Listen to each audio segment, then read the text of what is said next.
Stalin. They backed Adolf Hitler. They backed Franklin Delano Roosevelt. And they are backing right now Barack Obama. The banking cartel had established a beachhead in 1913 through the Federal Reserve Act. In 1947, they set up a parallel shadow government through the National Security Act. From 47 on, the national security state began the long process of absorbing federal and state bureaucracies, while at the same time undermining the constitutional power of Congress and dominating the executive branch. By controlling the issuance of currency and credit, the private Federal Reserve was able to buy up most of the Fortune 500. And if a company wouldn't sell, the bankers would unleash federal regulators to run them out of business.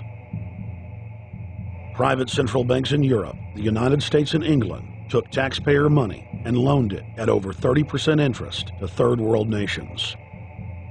The bankers would then bribe the leaders of those countries not to pay back the loans. Their third world puppets would sign agreements stating that when the country defaulted, the banks would be given all the natural resources and infrastructure of the once sovereign lands.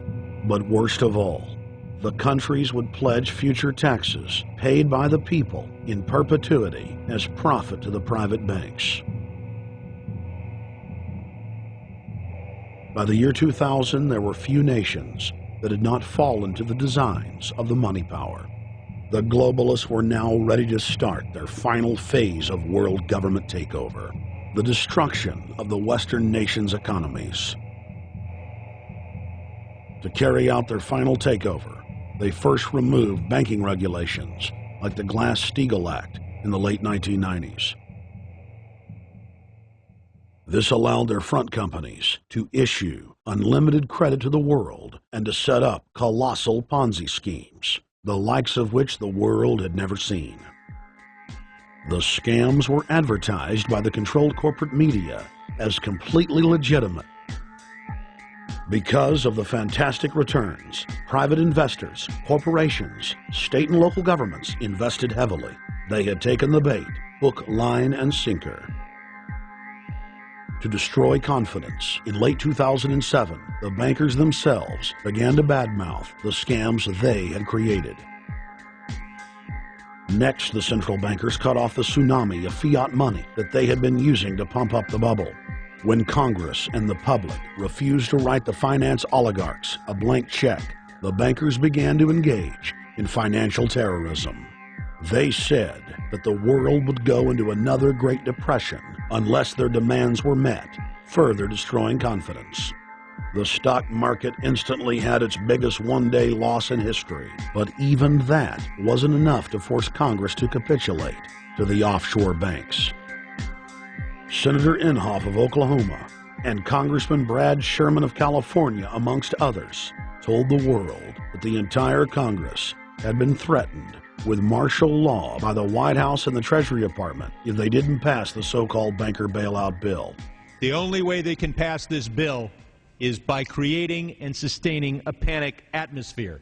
That atmosphere is not justified. Many of us were told in private conversations that if we voted against this bill on Monday, that the sky would fall, the market would drop 2,000 or 3,000 points the first day, another couple thousand the second day, and a few members were even told that there would be martial law in America if we voted no. That's what I call fear-mongering. Unjustified. The final version of the bill was kept secret from the Congress until minutes before the vote on October 3, 2008. The Federal Reserve had promised total transparency, that every dime would be accounted for. To Democrats and Republicans who've opposed this plan, I say, step up to the plate. Let's do what's right for the country at this time, because the time to act is now. To prevent the possibility of a crisis turning into a catastrophe. After its passage, the public learned with horror that the bill was really a financial coup d'etat by Wall Street. The bill didn't just give $700 billion to the banks. It was a blank check. And as of February 2009, $9.7 trillion has disappeared into a black hole. Within 24 hours of its passage, Secretary of Treasury Henry Paulson said they were no longer going to use the money to unfreeze the mortgage market by buying bad debt. We went to Congress. Illiquid assets look like the way to go. As the situation worsened, the facts change. I will never apologize for changing an approach or strategy when the facts change. Paulson has, in the meantime, admitted that the subprime mortgage crisis is not the cause, really, of the breakdown of the entire world banking system and the bankruptcy of most of the banks in London and in Wall Street. He said, oh, we're going to buy up toxic assets, but we're not going to worry about subprime mortgages. What he's talking about is derivatives. Derivatives are the center of the crisis. He went on to say that where the money was going was a secret. I believe that banking institutions are more dangerous to our liberties than standing armies. If the American people ever allow private banks to control the issuance of their currency, first by inflation, then by deflation, the banks and corporations that will grow up around the banks will deprive the people of all property until their children wake up homeless on the continent their fathers conquered. The issuing power should be taken from the banks and restored to the people, to whom it properly belongs. Thomas Jefferson, 3rd President of the United States. Secretary Paulson came in with the Vice President and Fed Chairman Bernanke and made all these assurances that there was absolutely a critical, immediate need to get rid of the corrosive derivative products, all the different names for this, ubiquitous, sub-S, retraded credit default swap, blah, blah, blah, blah, okay? But they talked about them as though they knew what the hell they were. You got the money and you immediately said, what items, what auction? Now the Treasury just basically cut that out of the bill.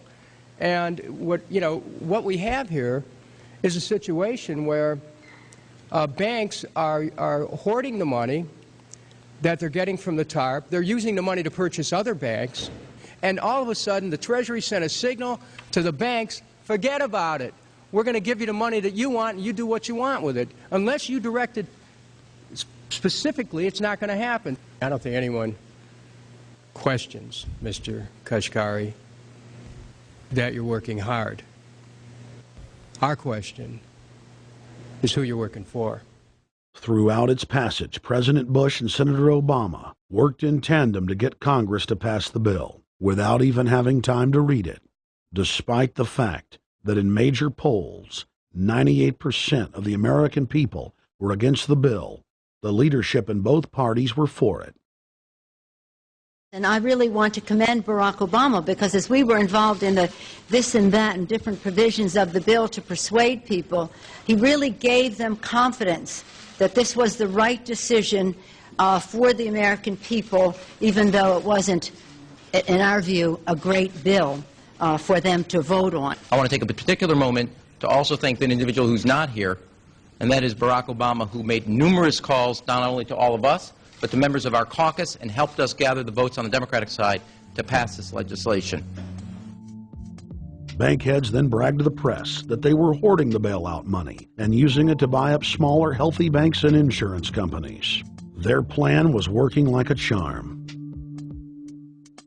Next, the central bankers loaned the federal government back $787 billion of our own money at interest for President Obama's so-called stimulus package. And just like the banker bailout, Congress was given less than an hour to read the 1,070-page-plus stimulus bill. Barack Obama, who had pledged on the campaign trail to wait 5 days before a bill could be voted on so that the Congress and the people could have a chance to read it, said that the stimulus was too important and it had to be passed before anybody could see it or read it, or the crisis would turn into a catastrophe. Doing little or nothing at all will result in even greater deficit